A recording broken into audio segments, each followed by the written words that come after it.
Hello, hello! Bienvenue dans le journal d'une âme en perdition. Tu peux prendre une bonne inspiration, bien souffler. Ici, tu es en sécurité et on est parti pour une belle aventure ensemble. C'est parti! Est-ce que toi aussi t'as été genre bercé par les comédies romantiques ou par les Disney ou tous les films? Parce que même dans les films d'action, t'as plein de clichés sur l'amour. Enfin, il y en a partout. T'avais vraiment ce cliché, surtout quand tu remontes dans les comédies des années 2000, hein, la génération 90 on connaît. Enfin, on connaît. Re-regarde-les maintenant, tu vas vite te rendre compte que c'est pas ton idée, il faut qu'elle change, tu vois. L'idée que t'en avais avant des comédies romantiques, ce doux souvenir que ça t'a laissé, quand tu le re-regardes maintenant avec du recul, tu fais ah ouais, vraiment, c'est ça qu'on nous a mis dans la tête. Tu comprends mieux pourquoi on est la génération en PLS, hein, vraiment. Hein, c'est-à-dire que la femme, c'est vraiment la femme en détresse, pas toujours très maligne, voire ultra matérialiste. Grosso modo, c'est ça, hein, c'est la nana qui a besoin absolument d'un sauveur. Et bien évidemment, c'est l'homme avec un ego relativement présent, un peu macho sur les bords, voire parfois beaucoup dans certains films, et le sauveur, le pro-chevalier, etc. C'est pas que dans les Disney, hein, même dans les comédies romantiques, tu regarderas, c'est assez étonnant. Donc on a des deux côtés été complètement formatés pour une version de l'amour qui est complètement à la rue. Surtout la génération 90, vraiment, pour nous, c'est l'enfer. Quand je regardais encore dernièrement certaines comédies romantiques que j'adorais quand j'étais jeune, et que je les regarde maintenant, je me dis, mais mon Dieu, c'est ça que j'ai eu dans la tête. C'est ça l'exemple que j'avais d'une histoire d'amour, c'est ça l'exemple que j'avais d'un homme, etc. Je comprends mieux pourquoi c'était le bordel dernièrement. Vraiment, c'est pas étonnant qu'on soit une génération un peu perdue de ce côté-là, tu vois. Quand on voit par quoi on a été bercé, c'est assez fou, quoi.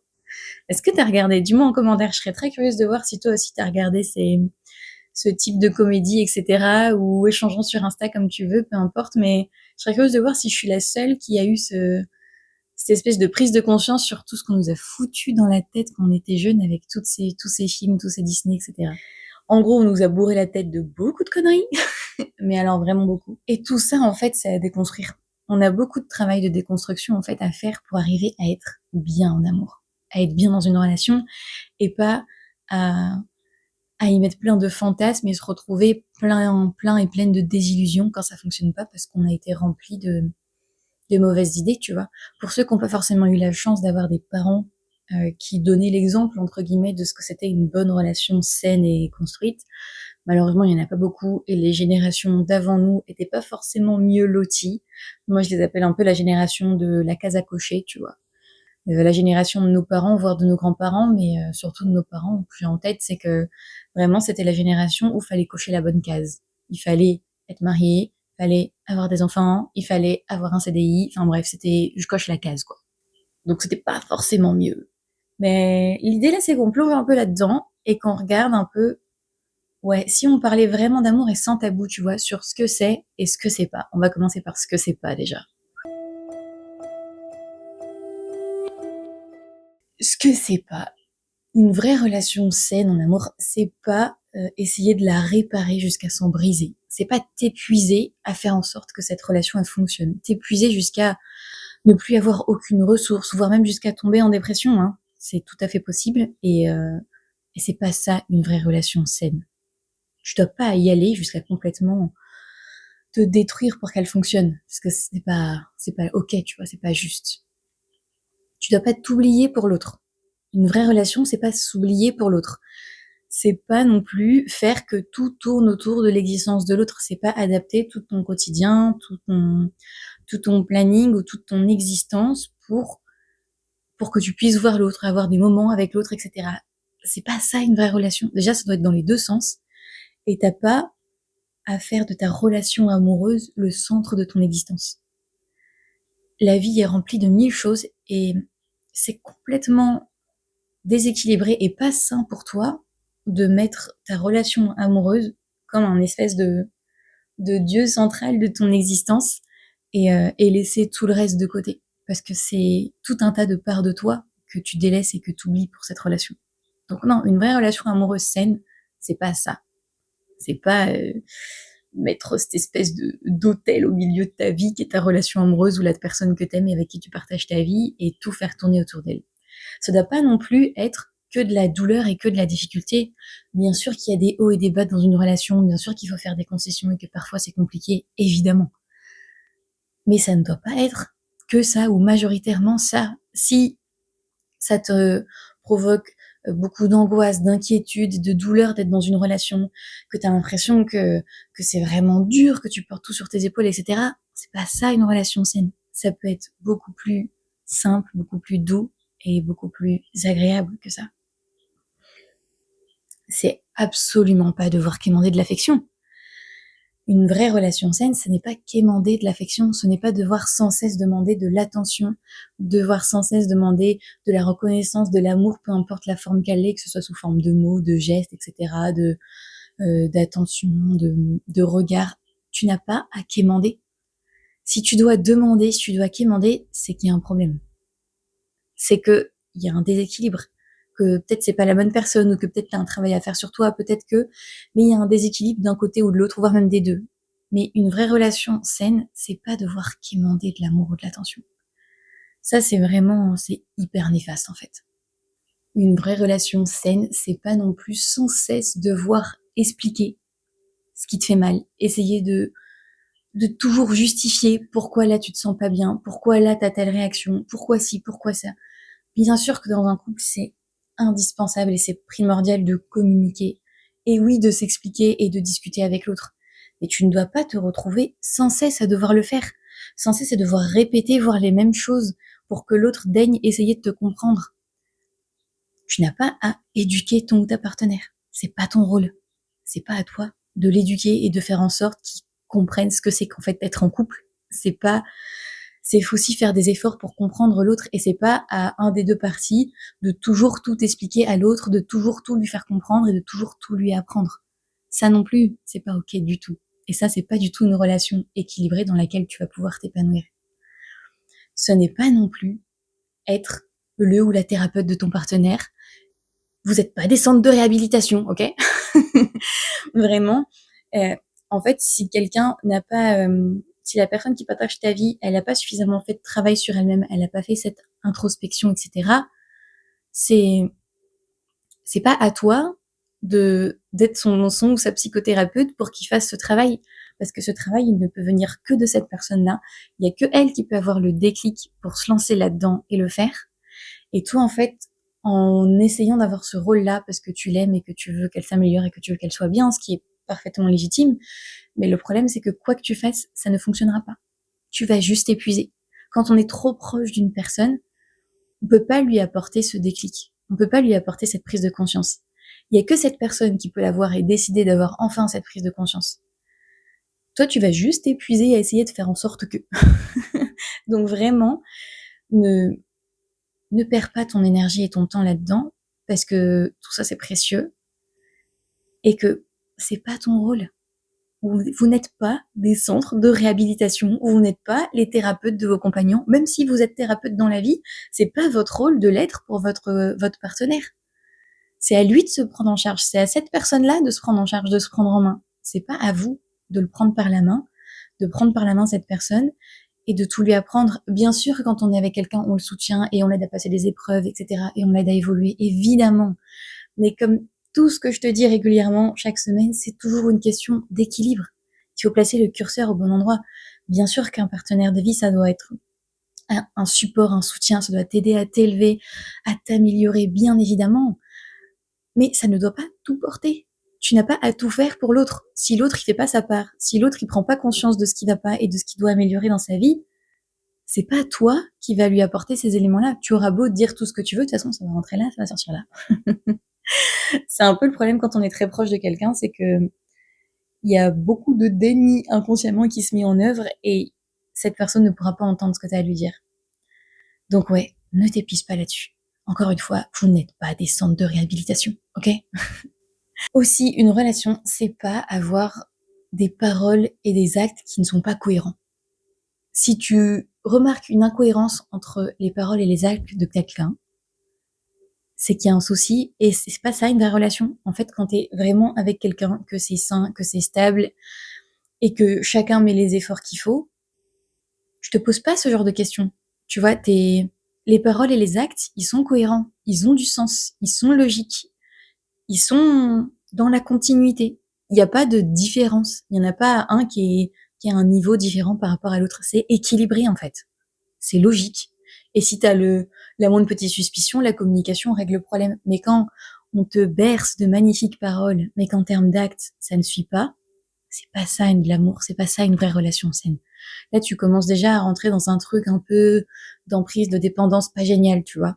Donc c'est pas ça être vraiment bien. Une bonne relation, c'est pas non plus être avec quelqu'un qui draine ton énergie vitale, qui draine ce que t'es, qui draine ce que t'as, qui t'épuise en fait. Quand t'es bien dans une relation, au contraire, ça te nourrit, ça t'énergise, ça. Encore une fois, bien sûr qu'il y a des hauts et des bas, tu vois. Il y a des fois où ça va être plus compliqué que d'autres, évidemment. Mais quand tu remarques que sur le long terme, tu te retrouves finalement beaucoup plus épuisé quand tu es avec cette personne parce que tu dois, par exemple, je ne sais pas, marcher sur des œufs, faire très attention à ce que tu dis. Tu dois justement être tout porter, tout lui faire voir, tout lui apprendre, tout que clairement les efforts ils sont que de ton côté, quoi. Et que tu te retrouves drainé par de la négativité, etc. Ça peut être des tas de choses différentes. C'est pas ça, être dans une relation saine et équilibrée. Tu peux avoir des phases comme ça dans un couple, hein. Bien évidemment, je te le dis pas que dès que tu te retrouves dans cette situation, il faut que tout de suite tout s'arrête et voilà. Non, non. Bien sûr qu'on peut tous et toutes avoir des phases difficiles dans nos vies qui fait que du coup ça impacte notre couple et que c'est pas génial. Le tout, c'est que ça ne devienne pas pérenne, tu vois. Si cette situation, elle est comme ça depuis le début de ta relation, bon, clairement, là, je suis désolée, mais ferme la porte et te retourne même pas, en fait. Mais si votre relation, elle a toujours été bien et que là, vous passez une phase compliquée, oui, il faut vous soutenir. Mais encore une fois, pas au point de te perdre. Parce que personne ne mérite que tu te perdes pour lui. Tu peux aider personne une fois que tu t'es perdu, une fois que tu t'es épuisé jusqu'à la moelle, tu vas aider qui, en fait? Tu vas soutenir qui? Tu vas porter quoi? Parce que tu vas épuiser toutes tes ressources jusqu'à ce que t'en aies plus. Et en fait, la situation, elle aura juste pas changé, en fait.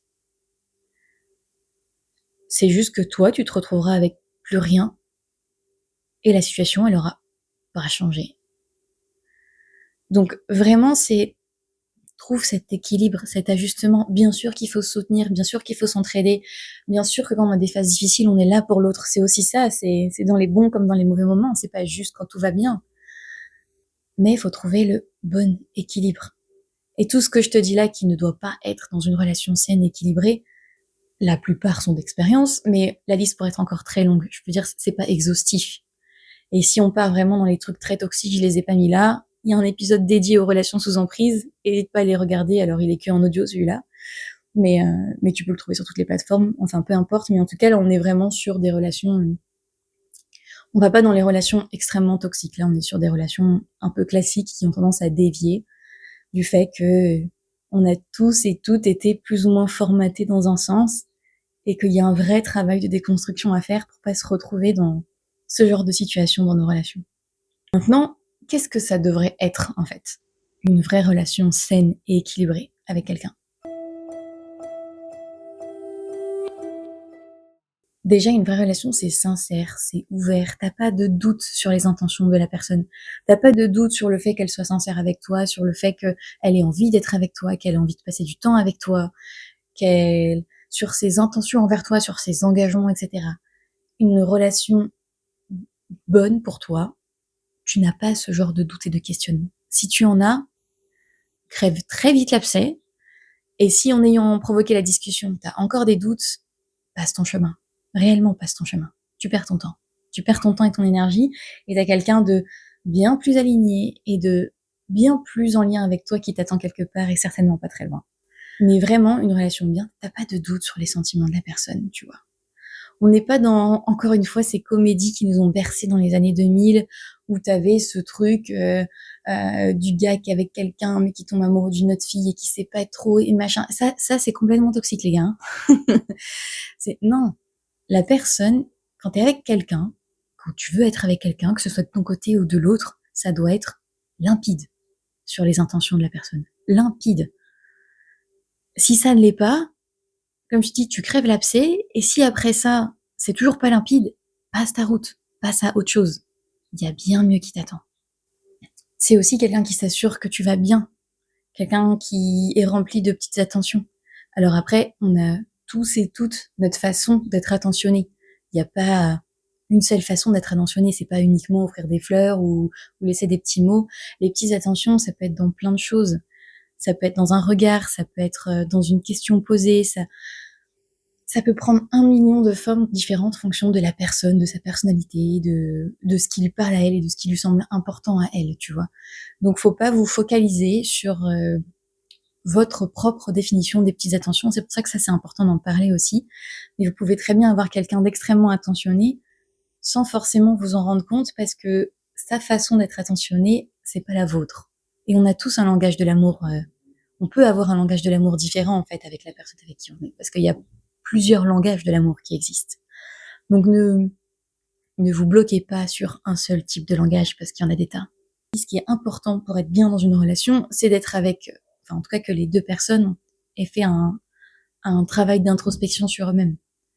Je te dis pas qu'il faut avoir réglé absolument tous les problèmes de ton existence, mais au moins l'essentiel pour que ça n'impacte pas la relation de couple.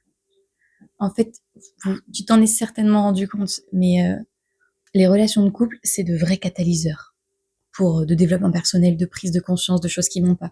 Quand t'es tout le temps avec quelqu'un, il y a forcément tous tes vieux schémas qui, au bout d'un moment, vont remonter. Et donc, ça te pousse à mettre le doigt sur ce sur quoi il faut bosser, tu vois, pour être mieux dans ta vie, mieux avec les autres, etc. Sauf que quand vraiment t'es avec quelqu'un qui a fait aucun travail sur lui-même, en fait, c'est impossible d'avoir une relation de couple équilibrée et saine. Elle va forcément dériver dans la toxicité, même si c'est pas voulu, même si c'est parfaitement inconscient et même si cette personne elle est pleine de bonnes intentions. Le truc c'est que si t'as pas travaillé sur ça, travaillé sur toutes ces blessures que t'as, parce qu'on on a tous subi des épreuves dans nos vies plus ou moins importantes en fonction des existences, mais on a tous eu des épreuves, tous, sans exception. Et forcément ça se répercute dans nos relations de couple. C'est normal. Mais pour qu'une relation de couple se passe bien, vraiment, c'est hyper important que chacun ait fait au moins une part de travail sur lui pour rendre cette relation possible et viable. Sinon, il y aura forcément un impact et ça va forcément mal se passer. Au bout d'un moment, les blessures, elles vont se collapser, tu vois. Elles vont rentrer en collision et ça va pas bien se passer. Une relation saine et équilibrée, c'est aussi être avec quelqu'un qui te donne le temps et l'espace dont tu as besoin. Ça, c'est hyper important parce que être avec quelqu'un, c'est pas toujours être collé avec l'autre. Ça demande un peu de travail, hein. Souvent, il y a des trucs de dépendance affective ou de blessures de rejet ou de peur de l'abandon qui traînent par là. Mais en fait, il n'y a pas, une relation saine et équilibrée, c'est pas toujours être collé à la personne. C'est hyper important que tu aies ton propre espace, que tu aies du temps pour toi, que tu aies ton intimité, que tu aies des instants juste seul avec toi-même ou sans l'autre personne. Même si vous vivez ensemble, c'est important que chacun ait sa zone à lui, tu vois. C'est vraiment important. Et surtout, il ne doit pas y avoir de pression, tu vois, vis-à-vis de ça. Chacun doit écouter l'autre et accepter son rythme. Et ce rythme et cette écoute, ça va aussi, et c'est même hyper important, que ça le soit dans l'intimité, par rapport dans les rapports sexuels, etc. Oui, parce que sur cette chaîne, t'as compris, hein, il y a pas de tabou les gars. Hein. Ici, on parle des vrais trucs. On va pas forcément rentrer dans les détails, mais juste pour les gens qui sont peut-être jeunes et qui regardent ce genre d'épisode, être avec quelqu'un déjà ne doit jamais cette personne, elle ne doit jamais te mettre la pression pour passer à l'acte, si c'est ta première fois, etc. Ou pour jamais, enfin jamais. Si quelqu'un te met la pression là-dessus, tire-toi très, très, très, très loin. Dans tous les cas, tu passerais pas un bon moment. Parce que quelqu'un qui te met la pression sur ça, c'est quelqu'un qui est très autocentré et qui ne t'apportera aucun plaisir. Donc vraiment, ça c'est tu next tout de suite. Et pour tout le monde, parce que là c'est valable pour tout le monde, il y a plein de pratiques possibles dans l'intimité et être avec quelqu'un qui te met la pression pour faire telle ou telle pratique, ça aussi c'est hyper malsain. L'intimité, c'est quelque chose de très fort, de très précieux et ça nécessite une écoute, mais une écoute hyper importante des deux côtés. Avant, pendant, après. C'est vraiment l'écoute, elle doit être à 200% pendant ce genre de choses, pendant ce genre d'activité. Vraiment, c'est ultra important pour que ça se passe bien, pour que tout le monde passe un bon moment, et puis parce que c'est hyper important pour connaître l'autre, pour connaître ses plaisirs, ce qui l'active, ce qui est bon pour l'autre. Vraiment, l'écoute, elle est indispensable dans ces moments-là. Si vous voulez, messieurs, dames, vraiment découvrir ce qui vous fait réellement plaisir, il faut être avec quelqu'un qui vous écoute et qui a profondément envie de vous faire plaisir et qui est pas centré sur lui-même ou sur elle-même. Sinon, très sincèrement, ça n'aura rien d'extraordinaire et vous passez clairement à côté d'un des trucs très très cool dans un couple. c'est, ça fait partie d'un des liens indispensables. On a beau dire, mais on est des êtres humains de chair et c'est quelque chose d'important dans un couple pour le souder. Mais ça doit être fait dans l'écoute, dans la bienveillance et dans le respect à 10 000% de l'autre. Vraiment. C'est indispensable. C'est aussi quelqu'un qui t'aide à voir ta valeur. La personne avec qui t'es, en fait, souvent, pareil, ça vient de tout un tas de conditionnements qu'on a eu dans l'enfance, mais on a beaucoup de mal à voir la valeur qu'on a, à voir à quel point notre unicité est précieuse, est importante, à quel point elle est incroyable. Et on a tous un truc, on a tous ce truc, tu vois. Et cette personne qui est avec toi, elle est aussi avec toi parce qu'elle l'a vu ce truc, parce qu'il lui plaît ce truc, parce que ton unicité, elle lui plaît. Et du coup, c'est hyper important quand t'es avec quelqu'un que cette personne, elle te fasse te sentir unique. Elle te fasse prendre conscience de cette valeur que t'as. Et que tu fasses pareil pour lui ou elle. Hein. Tout ce que je te dis là, ça doit aller dans les deux sens, en fait. Hein. Toujours. Toujours dans les deux sens. Il faut que ce soit équilibré, tu vois. C'est aussi quelqu'un qui te simplifie la vie. En fait, ta relation avec une personne, elle ne doit pas te compliquer la vie. Non. Non, non. Ça, encore une fois, c'est tout le bullshit qu'on nous a mis avec toutes les comédies romantiques ou autres qu'on s'est pris dans la tête depuis notre enfance. Une vraie relation saine et équilibrée, elle n'a rien de compliqué. En fait, ça peut être simple, ça peut être fluide, ça peut juste bien se passer, en fait. C'est pas obligé d'être un triangle amoureux ou un truc complexe avec des tas de problématiques et de prises de tête. Non, ça peut être simple. Entre-toi dans la tête qu'une relation peut être simple. Juste simple. Et rendre ta vie plus agréable, plus fluide, plus confortable. Sans aller dans le côté pantouflard non plus, mais pas que ce soit un truc qui te provoque du stress, de la prise de tête et des inquiétudes, etc. Tu vois, non. Ça peut être juste bien. C'est aussi être avec quelqu'un qui te comprend, qui illumine ta vie, qui te démontre son affection. Et encore une fois, c'est comme les petites attentions. L'affection, elle peut avoir plein de formes différentes en fonction des personnes. Il y en a certains, ça passera par les mots, d'autres par les gestes, d'autres par des actions, parce qu'ils ont besoin de montrer leur affection. Ça peut passer par plein de choses différentes. Ça dépend, encore une fois, quel est le langage de l'amour de cette personne. Et vous n'avez pas forcément le même langage de l'amour que votre partenaire. Et c'est important de le connaître pour le comprendre et pour arriver à reconnaître ces gestes d'affection. Parce que c'est pas forcément le même langage que le vôtre. Mais ça ne veut pas dire que la personne ne vous aime pas.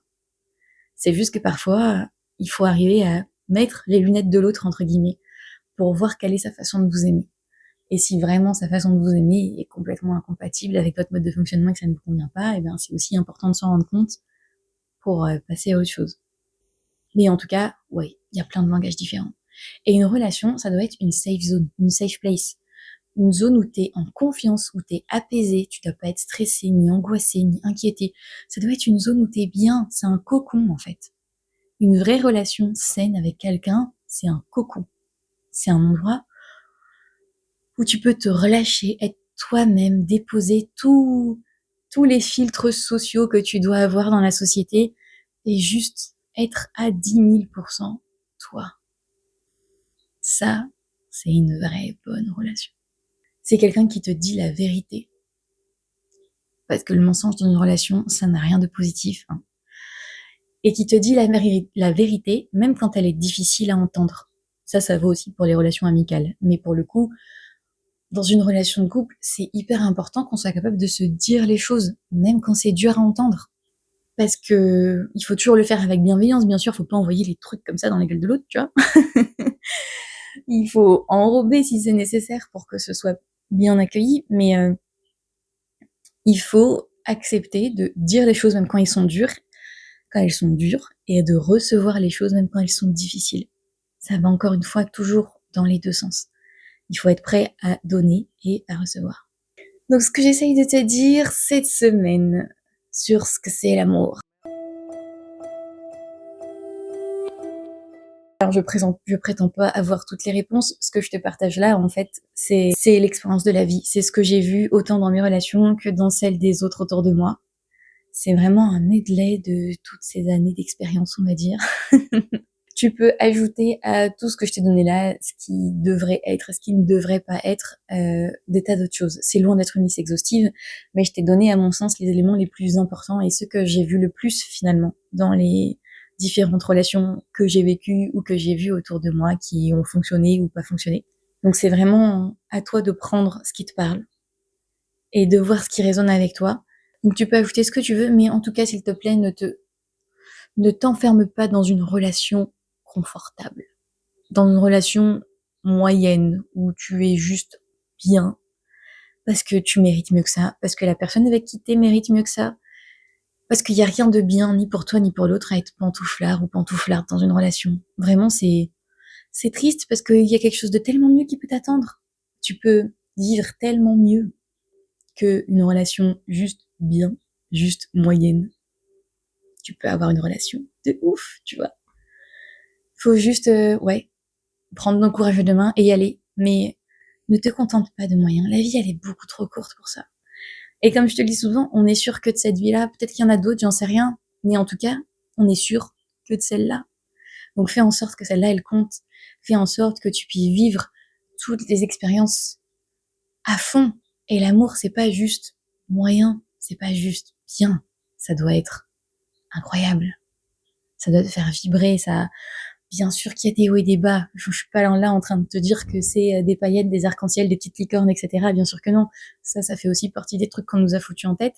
Mais non, il y a des hauts et des bas, il y a des moments difficiles. Et bien sûr qu'il faut faire des concessions et qu'il faut faire des compromis.